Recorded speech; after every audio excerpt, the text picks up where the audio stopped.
Welcome. I'm Mayor Gary Sulls, and with me today is Lori Donato, Director of Parks, Recreation and Culture with the City of Revelstoke. Today, Lori and I are discussing the newly adopted Parks and Rec Master Plan, what it is, and why it's important for our community. Lori, can you explain to our audience what a Parks and Rec Master Plan is, why it's important, and why we have one? Sure, thank you. So the Parks and Rec Master Plan is essentially a comprehensive plan that provides direction for council and city staff in managing their parks, trails, facilities, programs, and services. It doesn't focus on one particular park, but rather provides a bird's eye view of the parks and recreation landscape in our community, basically what it looks like today and what it will look like in the future. It doesn't commit us to any projects, nor does it limit any of opportunities for future projects. But basically encompasses everything that we should need as we move forward. Yes. That's wonderful. How do we ensure that the master plan truly reflects what our citizens want? There was definitely a lot of public involvement. That is key to developing any master plan. Engagement was a bit tricky as we were navigating through COVID-19, right. So a lot of the engagement was virtual. We worked with Urban Systems to provide a mix of engagement opportunities, which include virtual workshops with different groups, stakeholders, and the community, virtual open houses, one-on-one interviews. We attended the farmers market, had a couple community surveys out.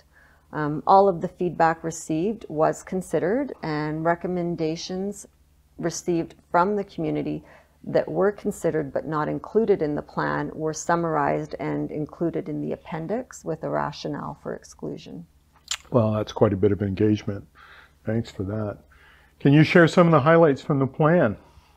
Sure. A lot of great things in the plan. We have a proposed new park for Powerhouse Road, multi-sport courts, pump track, new fenced dog park, beach volleyball court, and there's also a recommendation to explore the feasibility of a multi-sport complex that would include a new arena facility. As well as there's also some recommendations around the existing park spaces and additional amenities that we could include in those spaces, some of which include more outdoor pickleball courts, water fountains, shade structures, storage areas. Wow, you really have covered everything. That's awesome. Thank you. Lori, what's next? Where do we take the plan from here? So basically, the plan will be implemented in phases, and that will be dependent on the community's needs, the pace of development in the community, funding opportunities, and any council priorities that they want to bring forward. Because as we know, all of these things evolve over time, so we'll definitely be reviewing them on an annual basis. Oh, that's great. Yeah, seeing that review so that we're keeping up with what the community wants is really important, so that's great. Lori, I'm really excited about this new master plan. Thanks for joining me today to talk about it, and thank you to our audience for listening in. I encourage you to visit the city website to learn more about this guiding document for the future of parks and recreation in our city. And don't forget to take a few minutes to watch our other videos on the city Facebook page, YouTube, and our Instagram accounts.